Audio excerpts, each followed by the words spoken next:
Hey guys, thanks for getting together today. Um, Jake and I have been, having some dialogue regarding his future for quite some time now, and I think that Jake, just like we would expect, did a lot of research and talked to a lot of people before making a final decision. And I know it was a very difficult one for him, but at the same time, he's had goals and aspirations that we can all understand based on his ability level. To be able to kick in the National Football League. And so we're excited today for Jake, being able to, make this decision public and start his preparations and anticipation for the upcoming NFL draft. So proud of him, proud of the way he represents East Carolina football, and I'm sure he's going to do great things after he leaves us.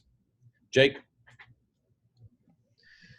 I appreciate those words, Coach, and I appreciate everything that you've done for me in this time of making this important decision in my life.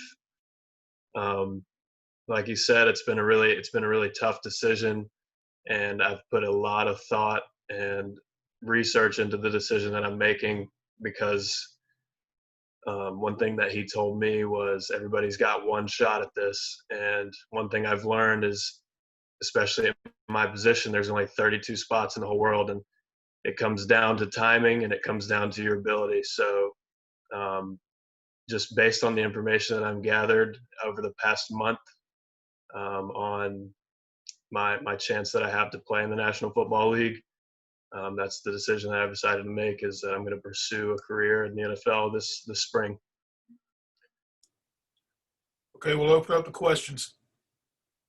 Jake, how tough were maybe the emotions of, your teammates, your coaches, the program versus a business decision for your future, and kind of like you said, to give yourself the best shot at making it professionally? It's definitely been an emotional decision that I had to make. Obviously, I didn't have the season that I had planned on having, and one of the biggest things I learned is, even on the field goal unit, it's a team sport, and there's a lot of variables that go into it. But I've been here for 5 years. I've gotten my education.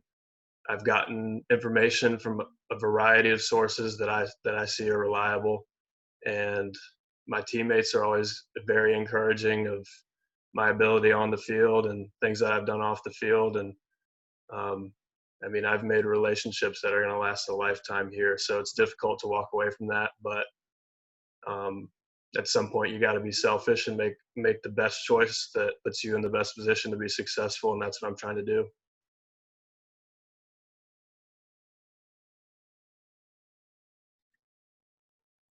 When you look back at your ECU career, Jake, does one kick or one game stand out? I think I might know the answer, but kind of walk me through that.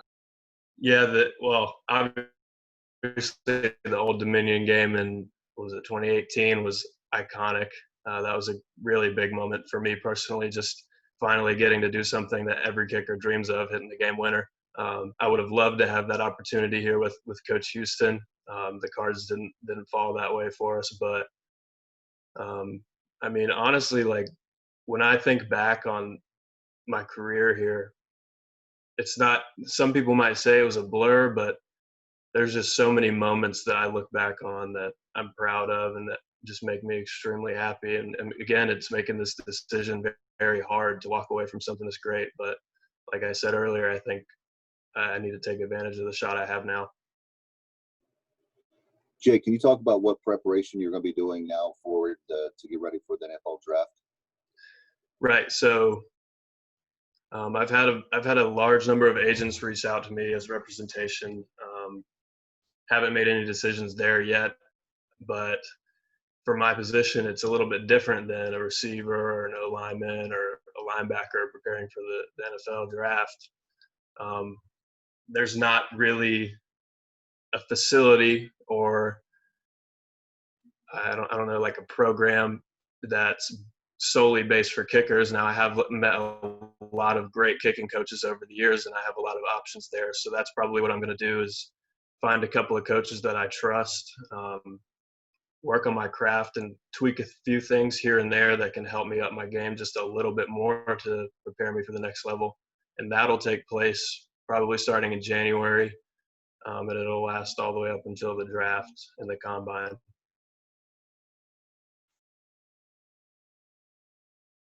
Jake, were there any kickers you grew up watching in the professional ranks that I don't know if you try to model your game after, but just kind of respect what they do in the professional ranks? Oh yeah. You've got some of the older guys, Vinatieri, Matt Bryant for the Falcons, who he's not playing right now, but and then you watch guys like Justin Tucker, who arguably might be the best kicker ever to step on a football field. And if there's one thing I've learned, it's great to watch them go out and make plays as inspiration and just things to look at that they do in their game that I could do better in my game. But no kicker is the same as the next one, which is why what I've done with myself is I've picked up things here and there over the past, 9 years that I've been kicking, just to improve my game as much as I can, because like I said, everybody's different, and I've really found a niche with what I'm doing. I think your first kick was at Virginia Tech, your freshman year. Yeah. How far do you think you've come since then in 2016?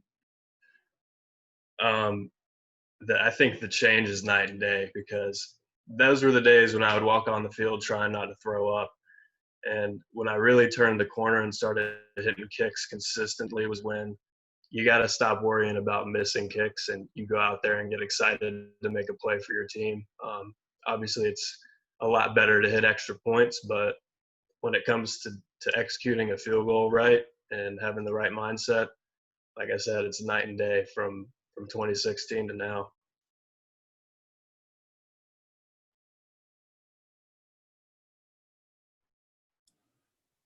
Are there any other questions for Jake or Coach Houston? Okay, Jake, thank you very much and congratulations and good luck. I appreciate it. Thank you, guys. Okay.